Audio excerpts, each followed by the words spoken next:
Hey dudes, welcome to Splat from the Past, the only 80s themed horror and sci fi show where things can get totally radical. Now, today I will be welcoming Vic Trevino. You all remember him, he played Ricardo on Pee Wee's Playhouse back in the 80s. And he went on to do Beastmaster 2 Through the Portal of Time, Night of the Running Man, Prey of the Jaguar, Machete, so many different things. And I'm having him on the show today to talk about all that stuff. You know, I love Pee Wee's Christmas at the Playhouse special. You know, Lynn Stewart's been on before. And Ricardo was a love interest to Missy Vaughn after Captain Carl left. So that was the primary focus to get him on the show and stuff. But he's also an acting teacher. Going to get into all those different areas today, and it's going to be great. So yeah, here is my interview with Vic Trevino. Hey Vic, welcome to the show, sir. Hey, Tommy, how are you? I am great. How are you? I'm doing well, thank you. Well, I hope everything's okay over there. You know, we're in a crazy time. Yeah, it is a crazy time. Things are okay. I think numbers are high everywhere. Yeah. Yeah, it's pretty bad. But this is such a great honor. Thank you for taking the time today. Finally. I know. We're playing phone tag there for a while. No, my pleasure. Absolutely. Awesome. So, going back in time, did you gravitate toward acting early on in your childhood? I did. I was always involved in either in one form of art or another. I remember in grade school, I was really involved in drawing, painting, that sort of thing. I remember when I was a young kid, my mom enrolled me in this art correspondence course where, like, you would receive these art lessons by mail, and then you would mail them back, and your work was kind of like graded or critiqued by these professional artists in Minneapolis, and Yeah. it was kind of cool. It was kind of fun. And then when I got to middle school and high school for an electives class, I was put in drama, and I had no idea what that was. And I don't know. One of my drama teachers cast me. I had no idea what I was doing. Cast me in this play called David and Lisa. I was thug number 2, and that was it. I kind of liked it. Nice. It's been a fun journey. Yeah. So, are you born and raised in L.A.? I was. I was born in East Los Angeles. We stayed there for several years until my folks moved down to Texas. When I was about 10, my folks divorced, and my mother had gone back to LA, and my father came down to Texas, and for a while there, we were migrating. But for the most part, I spent a lot of my youth in San Antonio, where I attended school here and graduated from high school here, joined the Air Force for a while, did that, and then came back to San Antonio and moved back to Los Angeles. And then I was really, really interested in taking this whole acting thing a little bit more seriously, and I enrolled and was accepted into the program at USC, the University of Southern California, and then went for my master's at UCLA, and really, really enjoyed that whole journey, that whole experience. And I was able to really connect with some really fantastic artists, things of that sort. So that's how that took off. Yeah, because I was reading that you got a pretty heavy education in acting and film. That you went to USC and got BAs in theater and film, and you trained at many acting studios, including the Lee Strasberg Institute. How was that experience? Oh, that was awesome. I really enjoyed it. And I think for the most part, as I was, I didn't know this at the time, Tommy, but as I was going like from teacher to teacher, from technique to technique, what I was discovering was that there were elements of all these different techniques that actually resonated with me. To say, hey, I'm totally Method or I'm totally Meisner. Not really, but I did find aspects of some of these techniques that really resonated with me and how I approached the work, the craft. Later on, when I began teaching the craft to younger artists, I was really, really excited about reaching out to a new generation of storytellers and performance artists, and I really love doing that. The way we tell stories has changed so dramatically, from the time I was a kid, with the advent of technology, the internet, social media. I mean, kids out there, have really, literally everything at their fingertips. All they really need is an idea, an open mind, a strong sense of creativity, and the world is theirs as far as storytelling is concerned. When I'm working with young artists, whether it's in the studio teaching about the craft as far as acting, or out in the field and teaching young filmmakers, how to craft a story, how to tell a story visually, things of that sort. It's really exciting to see how they approach the work and the ideas that they have. I'll tell you one thing, Tommy. I've never really seen myself as a primary school teacher, and this year, for the first time, believe it or not, Tommy, I'm teaching kindergarten, and I was like, wow. I was deathly afraid of teaching kindergarten. I thought, oh my God. But I have to tell you, it's one of the most enjoyable experiences I've ever had. It's like, well, is it possible to teach the craft of storytelling to a kindergartner? And I'm here to tell you, yes, it is. Because the industry has kind of shut down right now because of COVID. Right. I've put a lot of work into working with younger kids, as a mentor, as a teacher, and that sort of thing. So I started teaching online. It's kind of like a hybrid situation right now where I'm at. We're teaching online, and I'm also teaching, in person.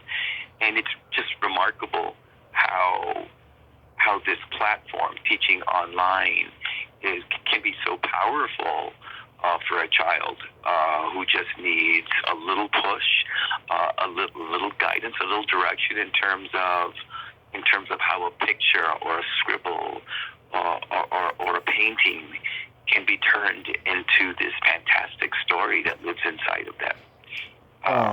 It's quite fantastic to see that happen with them. Oh, that is so wonderful. Yeah, you got more patience than I do. I can't handle children. It does take patience. Yeah, I take it you have some of your own that you can that's where it draws from, right? This is true. Yes. Man. So did any of your classmates go on to become successful at those schools? Yes. Some of them have. Many of them, both from SC and UCLA, have gone on to work either as performers or writers or directors, things of that sort. But obviously, as we speak, not a lot of that is happening right now. But hopefully, things will turn soon. Wow. Did you know Diane Robin at the Strasberg Institute? I wasn't there when she was there, but there's been some really fantastic teachers and artists who have walked through those doors, who have taught there, who have studied there. The place itself has a remarkable following and a remarkable history. Yeah, I just had her on the show a few months ago, and I have another friend who went there. Terry Bolo, who was a founding member of the Groundlings with Lynn Stewart and Phyllis Katz, a couple mutual friends of ours, and she went there in like 69 or 70, somewhere right around there. So yeah, I mean, there's a big history there. Absolutely. Lynn Stewart and, of course, Paul Rubens, they're just phenomenal. They're just geniuses at what they do. And to work with them is like, it's like being in a master's class in improv and storytelling and performance. Just to work with them is to have the opportunity to learn so much about the craft. And, of course, just as people, just as human beings, both Paul and Lynn are just awesome. Just Wonderful. awesome. Wonderful people, I have to say. I've interviewed Lynn a couple of times, and I've met her in person. I met Paul at a convention last year. I spent 2.5 hours in line, and I have a bad leg from a car accident, and it was well worth it to me. He was just wonderful and so charming. I loved meeting him. I'm so glad you had that opportunity, Tommy, and I totally concur. I totally agree. He really is. He really is. Yes. But before we get to Pee-wee's Playhouse, I was curious, was Born in East LA your first role? No, actually, there were some other roles before then. Back in the 80s, this was right after I had finished most of my studies at USC. There were a couple of films, action adventure films, that were shot in the Philippines that I was a part of during this time. These were all they were called like B movies, B films, things of that sort. In other words, these were the kind of movies that were when Blockbuster was still around. Yeah. You would go straight to video and you'd find them on the Blockbuster shelves. Right. It was those kinds of films. But I learned so much from working there in the Philippines and working on those stories.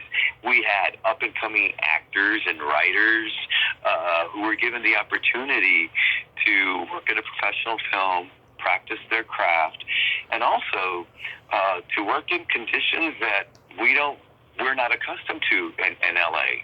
For example, in LA, you're usually when you're shooting a feature, whatever, you're either in the studio or you're working live in the streets of LA or something like that. We were working with the director from the Philippines. His name was Sirio Santiago, and just an amazing human being and very talented. And all of these films, the storylines were almost always the same, to be honest with you, Tommy. Yeah. Action, adventure, shoot 'em up, whatever, blah, blah, blah. The story's a little thin. Drug dealers. It was all about the bad guy, getting caught or captured and that sort of thing. Right. That's what it was. I remember in most of those, I played the same kinds of roles, meaning they were like supporting roles, where I was like the GI or the soldier or the Marine who was there to help, help support my lieutenant or my master sergeant, capture the bad guys. And it was always about stunts, and then another bomb would go off and things of that sort. And it was really, really like guerrilla filmmaking. I remember one point going up to the director and I said, Sirio, I can really do better. Can I shoot this scene over again, please? I can be better. And he looks at me and he pauses and he takes a puff of his cigar and he says, oh, Victor, don't worry about it. They don't want it better. They want it by Tuesday. And I was like, okay, that's where we're at. And it was just like a machine, just pumping out those films one at a time. So I did that for a couple of years, and I loved living and working in the Philippines, in and around Manila, Cebu. Yeah. I found the people there just phenomenal, and just being outside of the United States and being exposed to so many different cultures, stories, and experiences was an eye-awakening experience. I really liked that. I enjoyed that, and I think that really fed me too, as far as being a storyteller and an actor, that sort of thing. Yeah. But did you like working with Cheech though on Born in East LA? I did. I did enjoy working with Cheech. Cheech is a character. You never really know what he's going to do.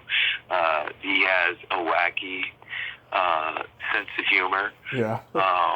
That's one side of him. But there's another side of Cheech as well too. He's an awesome humanitarian, one who really believes, in people's rights, speaking up for the underdog, things of that sort.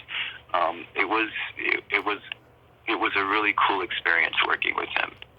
And I heard him tell a story that when this movie came out and it did well, Universal wanted him to do more movies, and he turned down to play Jim Belushi's role in K-9, and because of artistic integrity, he just didn't like the idea of doing a movie like that. He said, "Yeah, yeah, that's right, that's right."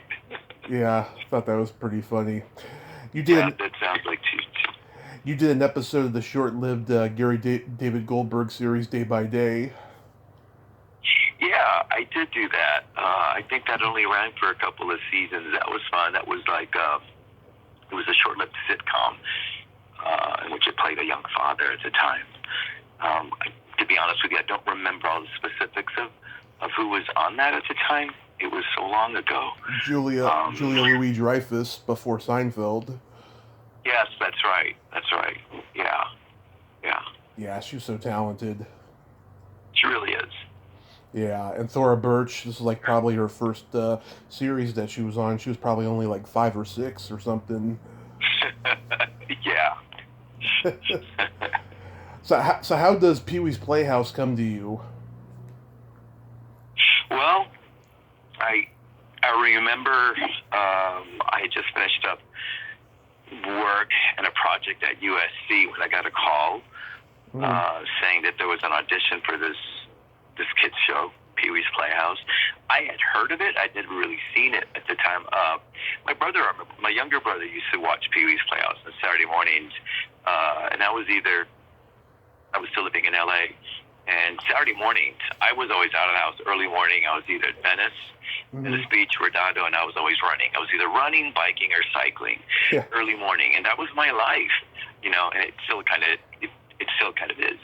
And so I would see the show on, and my brother would watch it and stuff like this. I thought, wow, I thought it was kind of zany and kind of funny, and I didn't give it much thought after that until I actually had to read for the show.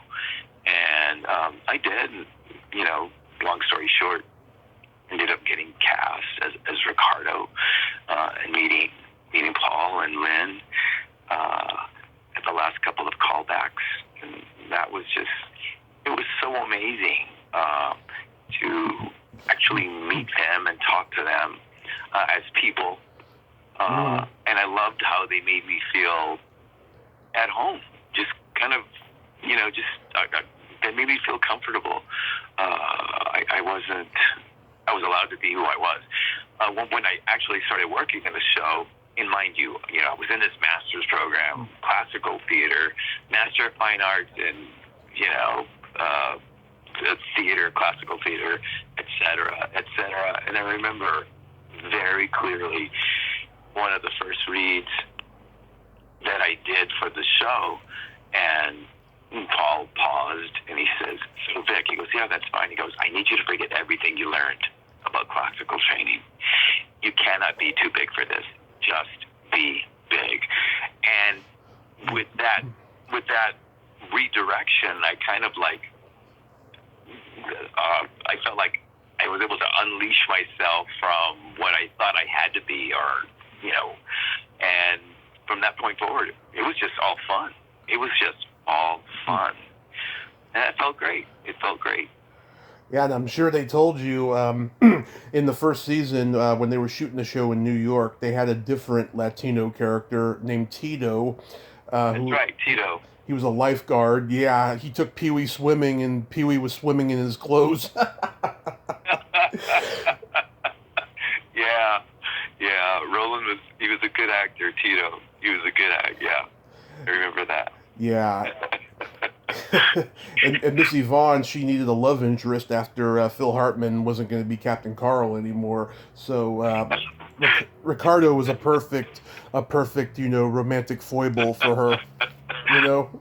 Um, Lynn was awesome. She was just awesome. I know, and the sweet person that she really is, it really oozes out of Missy Vaughn. I remember there was a particular episode where, what's his name? He's really famous now. Leslie Jordan he's the new neighbor who's like pretending to be Pee Wee. He's like wearing his clothes and like stealing his things and stuff.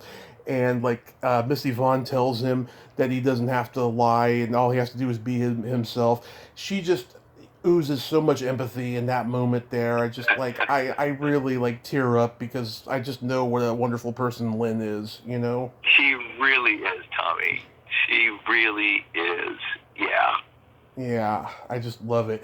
And when you guys did that wonderful Christmas special, it's because of you and Charo I know Feliz Navidad.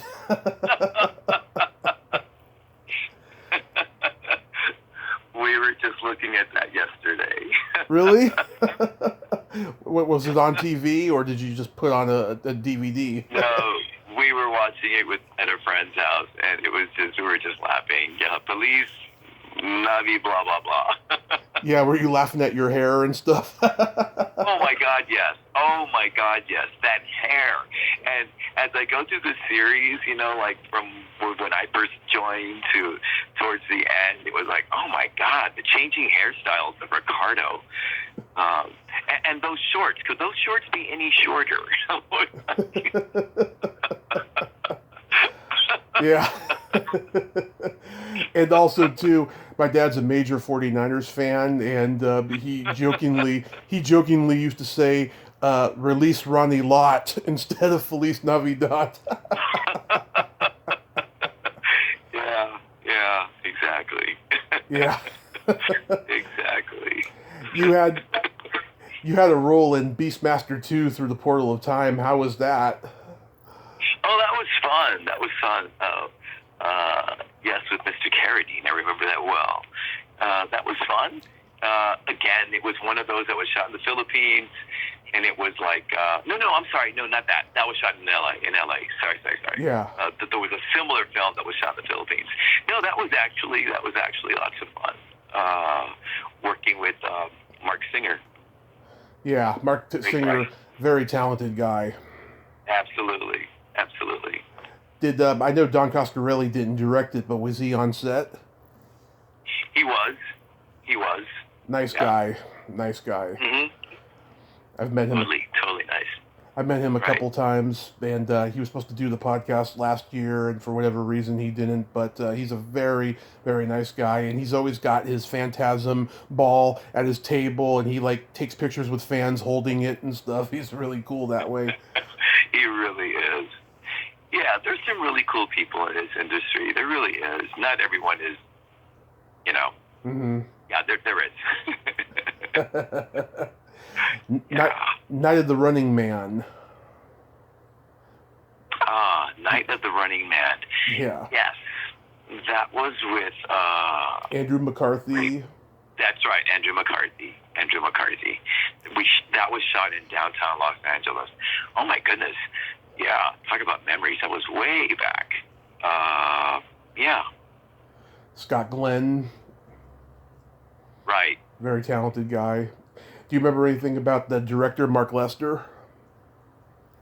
Gosh, I don't. It was so long ago, to be honest with you, Tommy. Yeah. I remember that everyone on that film was a joy to work with. I do remember it being like really enjoyable. Everyone working hard to make each scene work. Cool group of people. Mm-hmm. I hope he was nice to you guys, because when he made Class of 1984, him and the producers of that movie were so mean. They made the extras eat peanut butter and jelly, and all the stars ate craft service for lunch. Yeah, isn't that messed up? Didn't know that. Yeah. Didn't know that, Tommy. Oh, yeah. No, I didn't experience that. That's good. No. That's good. You worked with David Dakota on Prey of the Jaguar. Yes. Oh my God. Yes. This is awesome. This is like walking back in time. I try to make it fun for everybody. Yeah. Yeah. Max Caulfield, Stacy Keach, Linda Blair. That's a good cast. Yeah, it really is. Really was. How about The Elevator? The Elevator. Martin Landau. Don't remember that. Martin Landau, Richard Lewis, Ari Gross, Paul Bartel. Wow. Yeah. Yeah. It wasn't until years later when I was doing, after I joined the master's program at UCLA, and then I was working on a film called American Me with Eddie Olmos, that things really started to turn in terms of how I started, I guess, becoming a little bit more, I don't know if selective is the right word. I was looking at some of the things that I was doing. Like, for example, there were so many scripts that were coming through that my agent would share with me, and a lot of them had to do with, playing gang members. And I was like, I remember feeling like, I really feel like I can do more than that. I was grateful for the opportunities, and I was grateful to be working because I was just, in a way, I was lucky. I continued to work, but I did reach a point where I felt like I think I'm capable of doing more than just gang members. I remember having a conversation with my agent at the time and saying something like, Chris, I really think I've worn every color bandana I can think of. And I'm like, I think I can do better, And I was, but at the time also, the whole casting thing in LA was different. It was different. I remember being told by a casting director once that I should change my last name. They're like, what is Trevino? What is that? Is that Greek? Is that Italian? And I was like, well, I don't want to change my last name. I want to keep my name. This is who I am. And the whole thing about my ethnicity and things of that sort. And it was, and I think that was one thing that really excited me about Paul working on the Playhouse, because I didn't have to hide who I was. In fact, I was given the opportunity to celebrate my identity and who I was. There were some stories on the show that dealt with, Ricardo's ethnicity and where he came, from, who he was, things of that sort. Things were starting to change. That was, I found that eye-awakening, and I applauded the writers and Paul for allowing that to happen. They used to have a segment called the Penny Cartoon. Oh, yeah. And which is really cool, really, really cool. Yeah. And towards the end of the run, there was a new animated cartoon that started appearing on the show that dealt with Hispanic characters and things of that sort. And I thought, this isn't only interesting and amazing and so well done. Right. It's also taking a large leap forward in terms of where we are as a society. We're not, it's like, come on, let's have an opportunity to tell more stories, different kinds of stories. Let's talk about, let's talk about more than just one type or kind of story, things of that sort. And Paul did that, and his staple of writers did that as well too. When I got a call to do this to read for this project called American Me, I told my agent, I said, I don't think so. And I hadn't read anything, and he was like, well, okay. And so I got a call back later on saying, Eddie almost, is interested in talking to you about one of the roles here. And And I did. I met with Eddie, and Eddie and I had worked before, and he's an amazing human being, a great humanitarian in so many ways. And he explained to me why this story was going to be done and why he felt it needed to be done. And after hearing him, I was like, I was convinced that I thought, okay, taking that in mind, I'll do it. And so I did. And it was one of the most amazing experiences that I, as a performer, as an actor, ever undertook. Shooting a prison drama in an actual penitentiary with prisoners on a prison yard, Right. interacting with them, was very powerful. And listening to their stories off camera and really relating with who these men were, where they came from, and why they were there. It was like it was quite a turning point for me. Anyhow. Yeah. Yeah. I actually remember the movie too, and I'm glad you brought it up because I would have felt really bad if I didn't write it down. I forgot, and it's funny. Floyd Mutrix is one of the writers. Oh my God, I know a few people who've worked with him. I've heard some funny stories about that guy and stuff. He directed a movie called The Hollywood Knights, a teen sex comedy, and they don't know how that movie got finished because he was drunk on set every day.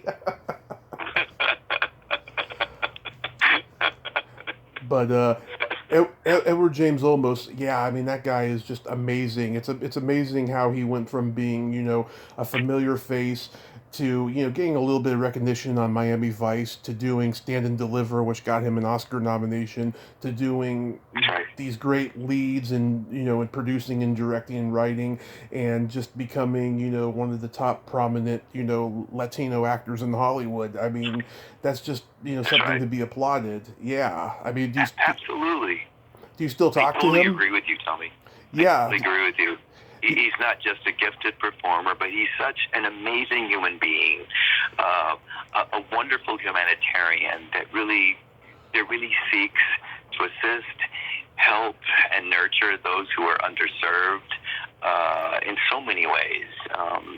He's just an amazing human being. Yeah. Do you still talk to him?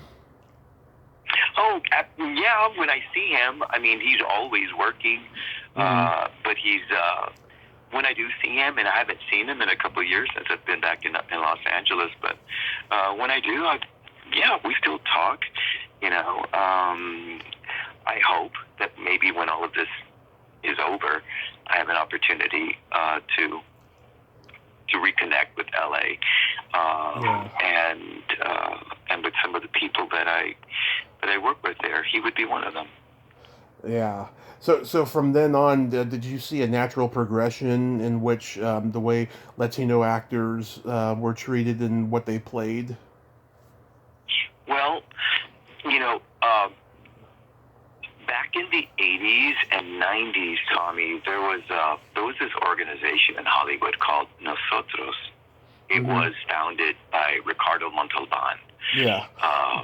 Another really gifted performer and another really great humanitarian who sought to speak for people who were like underserved and that sort of thing.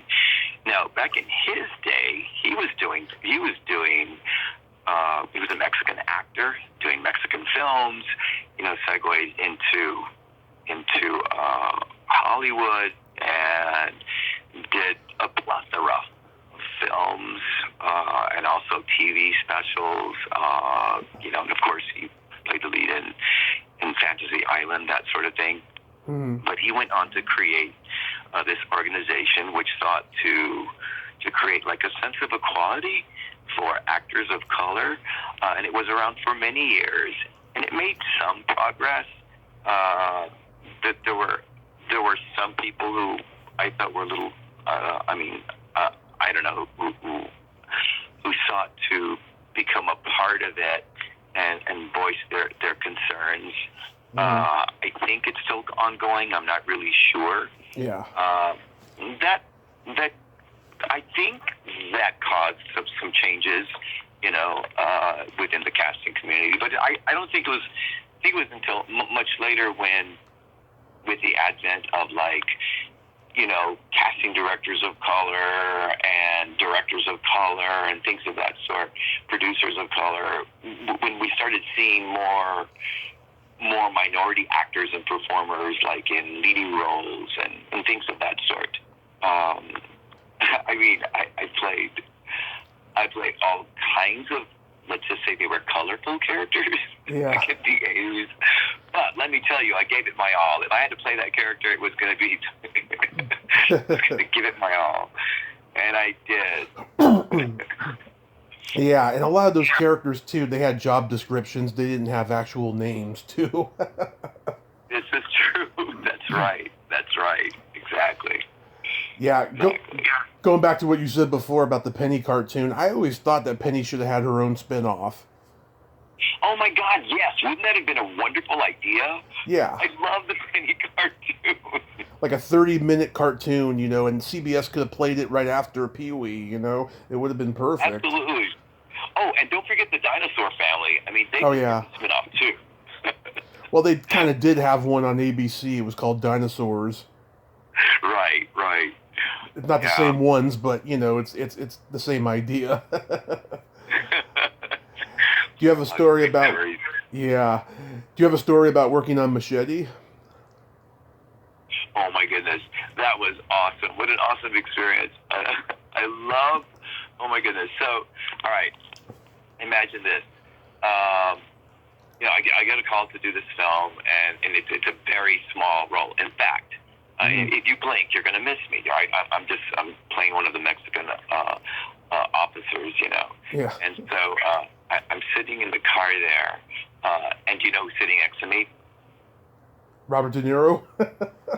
No, Machete. Danny Trio? Yeah, so he's sitting in the car next to me, right? Yeah. And so, this is at Troublemaker Studios in Austin, and Robert Rodriguez is directing, right? And so we have this huge fan going to make it look like there's wind blowing in our faces and stuff. And we have a couple of guys, lifting the rear bumper up and down so it looks like the car is actually in motion. Mm-hmm. And there's this huge green screen.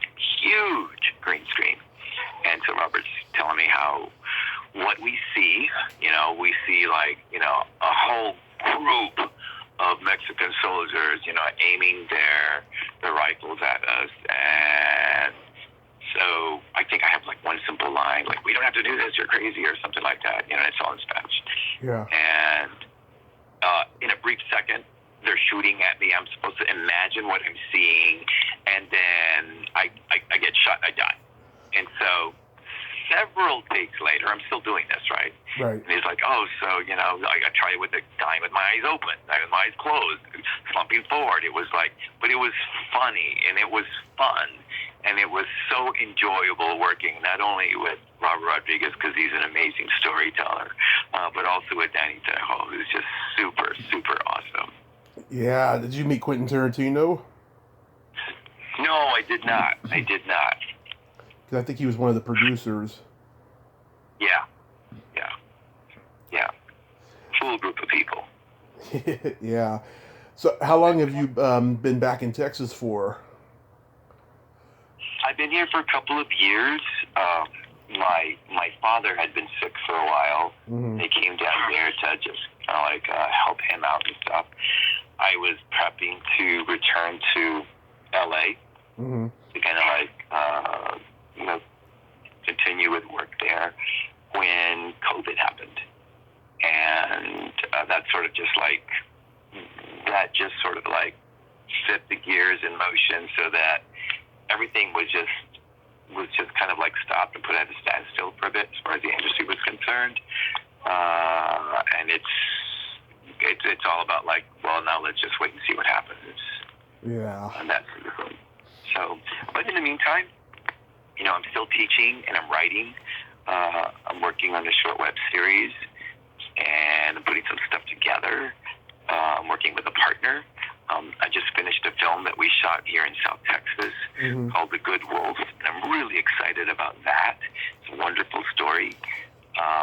with a wonderful filmmaker here in Texas by the name of William Shipley, and he is just awesome.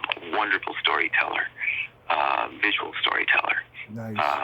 Had a great time doing that. We shot that in the intense summer heat 2 summers ago, and it was just blistering hot. It was one of these deals where, like, okay, I'm not only playing the performer, I'm also helping with sound, and I'm also helping with props, and I'm also helping with costumes. And it was like, it's like one of those things, you know, but it's one of those things where, like, your heart is so into it, and everyone is doing such an awesome job, and everyone is collaborating together to make this thing come together. And it was just like, it was awesome. It was amazing. So when the film came out, and of course COVID is all out and stuff like that and everything, and we were trying to hit up some of the film festivals. It was difficult to get it going. And then it showed at the Kanab Film Festival, online film festival in Utah, I believe, and it won Best Feature there. And it was an amazing experience. Just to complete it in the midst of all this that's going on was amazing in and of itself. But in looking at it, I'm really proud of the work that we created. Hopefully it will still have a life when all of this is over. Yeah, hopefully it'll be seen on a streaming network like Amazon or Netflix or something. Absolutely. I'll keep you posted, Tommy. Great, because I have both of them, so I'm always looking for new ones to see and stuff. So are you doing virtual classes? I'm doing both. I'm doing virtual and face-to-face. So I have a lot of students. I have close to 400 students because the online classes are huge, but I'm really enjoying them. I really feel like I'm making an impact on all these young storytellers. They're just awesome, Tommy. They're just awesome. The ideas that these young kids have in terms of what if, you know, and we all start off our day with the what if question and stuff like this. And then I have some kids who just want to write. I have some kids who want to direct. I have some kids who want to perform. And it's just awesome to be able to have a hand in their growth, you know, on their journey as storytellers. And I'm telling you, this new generation of storytellers is going to be radically different from the way we've been accustomed to telling stories or creating stories. These kids are on a mission, and there's going to be some really cool, exciting stuff that's going to come out in the future. Just watch. Yes, and I hope the future will be good for them too. You know, I feel sorry for anyone who either has young kids or planning on having young kids now. You know, so hopefully. I agree. I know it's very challenging, but yeah, we can do it. Yes. Well, Vic, you have yourself a Merry Christmas, a Happy New Year. Stay safe because we need wonderful people like you in this world. And thank you, Tommy. I really appreciate that, and thank you for having me on the show. Thank you so much. That means a lot to me. My pleasure, and I hope your dad feels better. Okay. Thank you so much, Tommy. You have a safe, blessed holiday. Stay safe. Stay well, my friend. Thank you, sir. You too. All right. Bye-bye. Bye-bye. Well, there you have it. Vic Trevino. Ain't he a cool dude? Oh, what a nice guy, huh? And that's great that he teaches the children how to act. I just hope, like I said, they put it to good use in the future. Well, that's all the time we have this week on Splat from the Past.